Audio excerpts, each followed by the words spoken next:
Have you ever felt like you were floating above your own body, looking down at yourself from the ceiling? Or maybe you've heard stories of people who, during a near-death experience, claim to have traveled outside their physical form, observing events they couldn't possibly have seen. This phenomenon, known as an out-of-body experience, or OBE, has fascinated and puzzled humanity for centuries. Are these genuine journeys of consciousness, or are they elaborate tricks of the mind? Today, we're diving deep into the brain to ask, can science explain out-of-body experiences? First, let's be clear about what we're talking about. An out-of-body experience is a sensation where you feel your consciousness, your sense of self, has separated from your physical body. People who've had them often describe a feeling of weightlessness, peace, and the ability to see and hear things from a perspective outside their physical location. For a long time, these experiences were confined to the realms of spirituality and the paranormal. But in recent decades, neuroscientists have started to uncover some fascinating clues hidden within our own neural wiring. One of the key breakthroughs came from a Swiss neuroscientist named Olaf Blank. In the early 2000s, while preparing a patient for epilepsy surgery, he was electrically stimulating different parts of her brain to map its functions. When he stimulated a specific region called the right temporo-parietal junction, or TPJ, something incredible happened. The patient repeatedly reported feeling like she was floating near the ceiling, looking down at her own body. When Blank stopped the stimulation, the feeling vanished. When he started it again, it returned. This was a groundbreaking moment. It was the first time an out-of-body experience had been induced on demand in a laboratory setting. So, what is the temporo-parietal junction, and why is it so important? The TPJ is a crucial hub in the brain responsible for integrating information from our senses: sight, sound, touch, and our sense of balance. It's the part of our brain that constructs our body schema, our internal map of where our body is in space.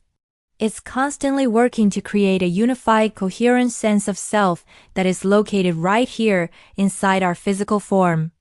Blank's research suggests that when the TPJ's activity is disrupted, whether by electrical stimulation, a lack of oxygen during a crisis, or other neurological events, this integration process can break down.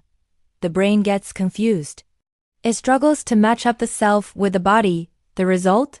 It might create a new, disembodied perspective, projecting our sense of self to a different location, like the corner of the room.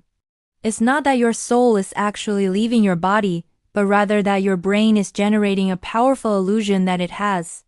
This theory is supported by other lines of evidence.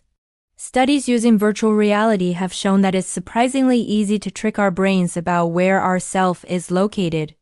In one famous experiment, called the rubber hand illusion, participants watch a rubber hand being stroked while their own hidden hand is stroked in the same way. After a short while, many people start to feel as if the rubber hand is their own. A more advanced version of this involves participants wearing VR goggles that show a live feed of their own back, as if they were standing behind themselves. When the researcher strokes the participant's real back and the virtual back at the same time, people report feeling that their self has drifted forward into the virtual body they see in front of them. This shows just how flexible our brain's sense of self can be, and how it relies on a constant stream of matching sensory information to keep us in our bodies. When that information is mismatched, out-of-body illusions can occur. But what about the incredible stories people tell? The ones where they accurately describe conversations or objects in a different room while they were supposedly unconscious? These are known as veridical perceptions, and they present a bigger challenge to the purely neurological explanation. If the brain is just creating an illusion, how could someone see something that's actually happening somewhere else? This is where the science gets a bit more speculative. One possibility is that even in a state of near unconsciousness, our senses are still picking up fragments of information. The brain, in its confused state, might then weave these auditory snippets or faint visual cues into the narrative of the out-of-body experience, making it seem like a verified observation. It's a bit like how in a dream, the sound of your alarm clock might become the ringing of a telephone. The brain is an expert at creating stories to make sense of the stimuli it receives. However, we have to be honest and say that science doesn't have all the answers just yet. The AWARE study, one of the largest medical studies of near-death experiences, placed hidden images on high shelves in hospital rooms to see if patients reporting OBEs could identify them. Over several years and hundreds of cases, no one was able to successfully identify the targets. While this doesn't disprove the reality of the experiences, it does mean that we still lack the smoking gun evidence that would force a complete rethink of neuroscience. So, where does that leave us? Science offers a powerful and compelling explanation for the sensation of an out-of-body experience. The disruption of brain regions like the temporo-parietal junction seems to be a key mechanism, causing our brain to lose its grip on our physical self and create the feeling of separation. This model explains a lot. Why OBEs can be triggered by neurological conditions, lack of oxygen, or even direct brain stimulation.